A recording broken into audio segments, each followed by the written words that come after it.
বর্তমান পৃথিবীতে 600 কোটি প্লাস যদি মানুষ থাকে, তাহলে এর মধ্যে 200 কোটি মানুষ হলো মুসলমান। তাহলে বাদ বাকি অধিকাংশ মানুষ আল্লাহকে কি করে না? বিশ্বাসই করে না। তাহলে আল্লাহ তাআলা যে রব আপনাকে আমাকে সৃষ্টি করেছেন ইবাদতের জন্য, তার গোলামির জন্য, অথচ আমরা অধিকাংশ মানুষ পৃথিবীর সে আল্লাহকে বিশ্বাসই করি না। আল্লাহ তাআলা বলেন, কাইফা তাকফুরুনা বিল্লাহি ওয়া কুনতুম আমওয়াতান ফাআহইয়াকুম সুম্মা ইউমীতুকুম সুম্মা ইউহয়িকুম সুম্মা ইলাইহি তুরজাউন।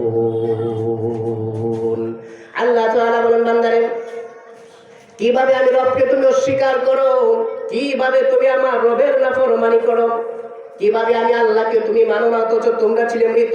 আমরা কি ছিলাম? আওয়াজ করে বলেন, আমরা সবাই ছিলাম মৃত। তারপরে আল্লাহ তাআলা আপনাকে আমাকে জীবিত করলেন।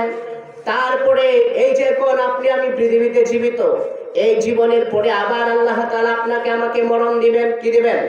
এই জীবনের পরে আল্লাহ তাআলা আবার আপনাকে আমাকে মরণ দিবেন।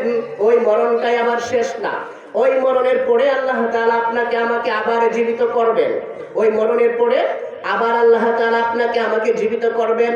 ওই জীবিত করার পরে আল্লাহ তাআলা আপনার আমার কাছ থেকে ভালো মন্দের হিসাব নেওয়ার জন্য, আমার জীবনের হিসাব নেওয়ার জন্য আমরা সবাই সেই আল্লাহর কাছে আবার প্রত্যাবর্তন করব।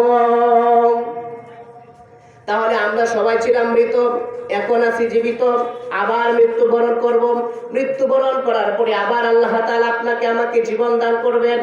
সেই জীবনের পরে আল্লাহ রাব্বুল আলামিন মানুষগুলোকে দুটো ভাগে ভাগ করবেন। বিচারের পরে কিছু মানুষ হবে জান্নাতি, কিছু মানুষ হয়ে যাবে জাহান্নামী। বলেন, কিছু মানুষ হবে জান্নাতি, কিছু মানুষ হবে জাহান্নামী।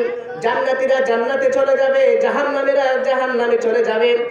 সেই যে আল্লাহ তাআলা বিচারের ফয়সালা করার পরে আমাদেরকে যে দুভাগে ভাগ করে দু জায়গায় দিয়ে দিবেন, তারপরে আর আমাদের কোনোদিন মরণ হবে না। আর কোনোদিন কি হবে না? মরণ হবে না। মুআজ্জাজ মুহতারাম হাজিরিন, এই জন্য আল্লাহ রাব্বুল আলামিন আপনাকে আমাকে তৈরি করেছেন ইবাদতের জন্য। কার জন্য বলেন? আল্লাহ তাআলার ইবাদতের জন্য, আল্লাহর গোলামি করার জন্য, আল্লাহর দাসত্ব করার জন্য, আল্লাহর ইবাদত করার জন্য আপনাকে আমাকে মালিক সৃষ্টি করেছেন। কিন্তু পৃথিবীতে সবচাইতে আল্লাহর নাফরমানি, আল্লাহর সাথে গাদ্দারি করে মানুষ কারা? বলেন, মানুষ আল্লাহর সবচাইতে বড় নাফরমানি করে। সবচাইতে মানুষ আল্লাহ তাআলাকে কষ্ট দেয়।